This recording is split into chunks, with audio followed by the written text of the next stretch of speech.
Hello everyone, my name is Apple Guy, and welcome to the first bonus video of Paper Mario. We have beaten the game, and now there's just a couple of extra things I want to show off, and one of those things is actually the title screen. When you have beaten the video game, this is what your file will look like. As you can see, we have all the star spirits checked off, our playtime, our level.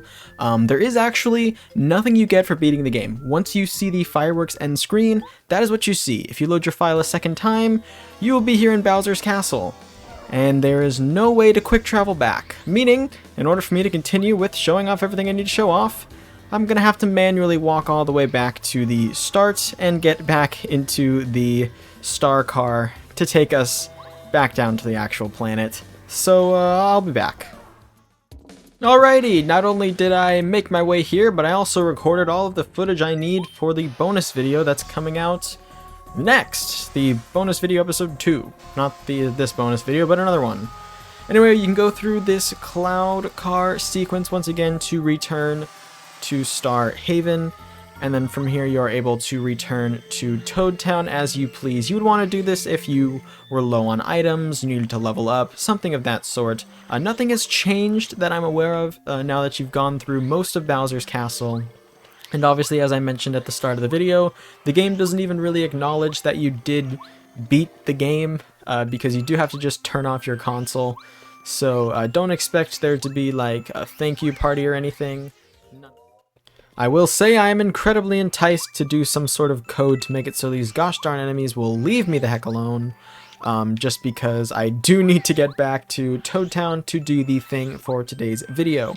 Actually, I'll go ahead and introduce it right now. At the start of the Let's Play, we did a little bit of exploration of Toad Town, and I think I might have called out something that you can do with the Lil Oinks, and today we're going to be exploring that. It's something I didn't really get to show off at all in the normal game, and since I can't 100% this game reasonably, I think that is the best way for me to address just some things you might have missed.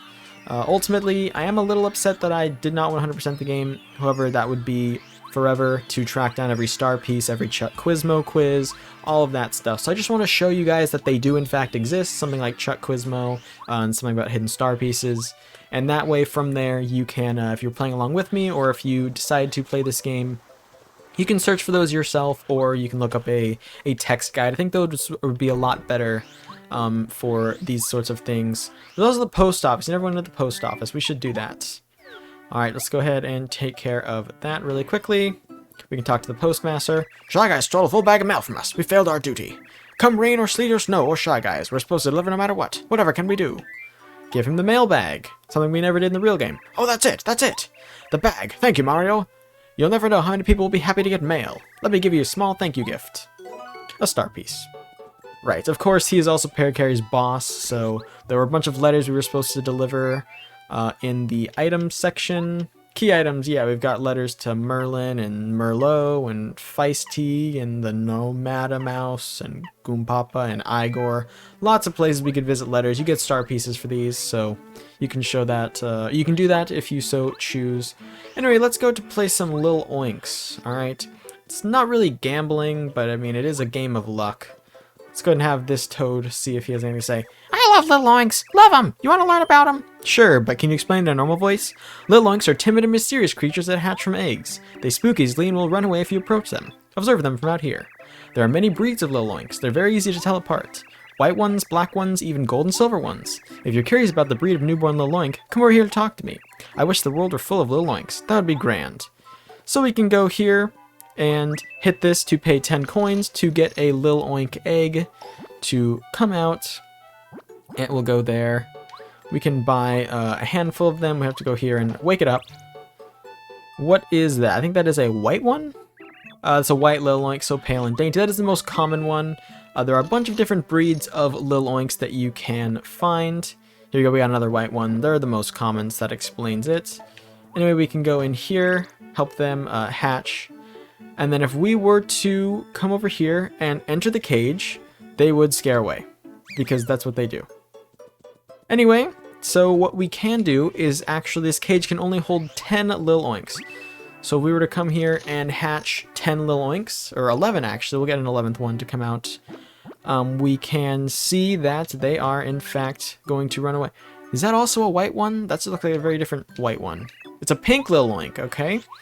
Anyway, there's a breakdown of the different percentages that the Little Oinks can show up at. Some are more rare than others, of course. I believe the rarest one is gold at a little over 3% chance to spawn. That one is a patterned one. It's a question mark Lil Oink. How interesting. Yes, yes. So we're just going to come over here and buy a ton of Lil Oinks. There's something that some speedrunners like to do. I think it might be a category on speedrun.com. You see how long it takes you to get 3 gold Lil Oinks. That is a tiger Lil Oink.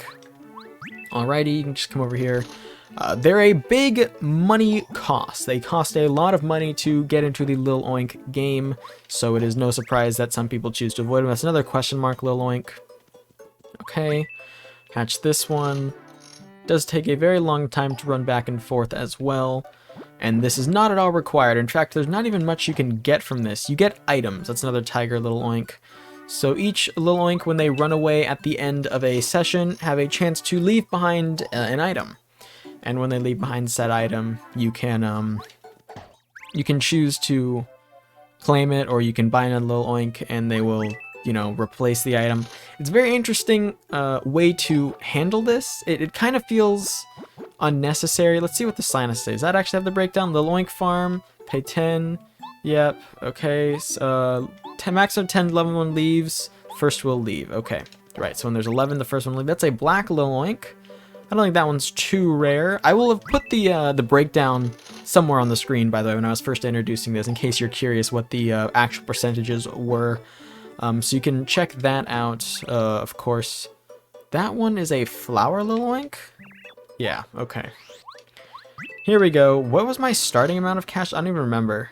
I've just been buying small pigs for my entire life. Okay, hatch this one. Another question mark Lil Oink. How many do we have? I will just buy another one. We've got to be up to 10 now, or at least 9 going on 10. Here we go. I will try and count them. I won't enter the cage, but I will try and count them.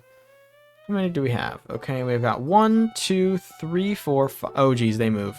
1, 2, 3, 4, 5, 6, 7, 8, 9, 10. I think we have 10 right now. Okay. So that means this would be the 11th Little Oink that we get, which will cause the first Lil Oink to leave. They will piece the scene, say, I'm not interested at all. Let me get out of here.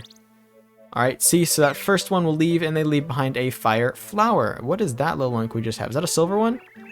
Oh, wow, it's a silver Lil Oink! Look at its silver hide, glittering in the sunshine. What a gorgeous creature! Right, so boom, you can get the fire flower now. So there's a fire flower just sitting there, a free one. Well, it cost 110 coins. But anyway, yeah, as other Lil Oinks start to leave, you can get items such as Repel Gel, one of the rarest items in the game. There is an infinite amount if you do Lil Oinks. It is actually very incredible that they give you these high-end items for free. Now, Repel Gel, I actually can't remember if I used it in Bowser's castle or not. But if we were to go into here now, as you can see, all the Lil Oinks would be scared away. And we can claim our item. You're only supposed to be able to claim one item, but if you are quick enough, you can claim a second one. See, there's our Repel Gel. We're just going to act like we got the Repel Gel. Oh, look, it's a Repel Gel. Wow. So yeah, that's the Lil Oink system. Very simplistic. If you need to get items, that's a way to do it. I feel like there are much, much better ways, and honestly, the items they give you, even Repel Gel, just isn't super, super worthwhile. But it is an option, of course, that is worth mentioning to you guys. Let's go ahead and continue to explore Toad Town. I believe I explained how this guy works. He says he will cost 39 coins. He will upgrade your FP, HP, or BP, which is true. He will upgrade that by lowering the amount that other... Here, let's go ahead and just show that off really quickly. I'll sell this Repel Gel for 30. There we go. Okay. And I'll just go ahead and sell my Life Shroom as well. Alright, yeah, let's just sell everything I own. There you go, perfect. Okay. 120 coins is plenty. Since I'm not going to be saving, I can mess up my stats all I want. If we go over here to Chit Rippo, he will... Okay, let's say yes, and we will currently upgrade our BP. Oh, wait, we can't upgrade my BP. That makes sense. Okay, let's do our HP then. Alright, so we're going to say, oh, we really need more HP. Here we go. We upgrade HP. We go from 25, 55 max. The other stats might have dropped a bit, and all the badges you had on are now off. So if we were to go here, you might notice our FP is surprisingly low. Yeah, we upgraded our HP 3 steps and downgraded our BP by 1 step and our FP by 2 steps, or maybe 1 step. Either way, he does lower the other stats that you have, and then he disappears. So that's not too surprising. He did in fact just rip us off, like his name implies. If you were to go back, he is just gone. Yeah, it's not a good way to raise your stats at all, so don't considerably do it. I mean, it's just not really worthwhile. Here's Rip Cheeto. He will sell items for 64 coins. He has a set list of items, and the first one is a star piece. If you were to keep going, you will end up buying things like dried shrooms for 64 dried mushrooms for 64 coins, things in that nature. So he is not a very good deal, but if you want to collect all the star pieces in the game, you would need to visit him. You can obviously interact with Chet Rippo again if you so felt like it. We went into this house, yes, we discussed with these two maidens before. Alright, just making sure I have shown everything in Toad Town. That's how you get to Shy Guy's toy box. We've seen Club 64. Yep, we've talked to the fisherman as well. Yep, loves to sail for fish or whatever. Yes, okay. I think in that case I have shown what is essentially everything in Toad Town, and mostly everything in the video game. I'm sure there's things that I am indeed missing, in NPC interactions and all that stuff, but I'm pretty satisfied with my coverage of the game so far. There are 2 more scheduled bonus videos. There might be a 4th one, but I'm not exactly sure for right now. But anyway, I think that is going to be all for now, so I want to thank you all so much for watching. If you have enjoyed, please hit like and subscribe and tell your friends about the series if you think they would enjoy it. It means a lot to me. You get my videos around. I'll catch y'all back here next time for the next episode of Let's Play Paper Mario. Until then, as always, take care.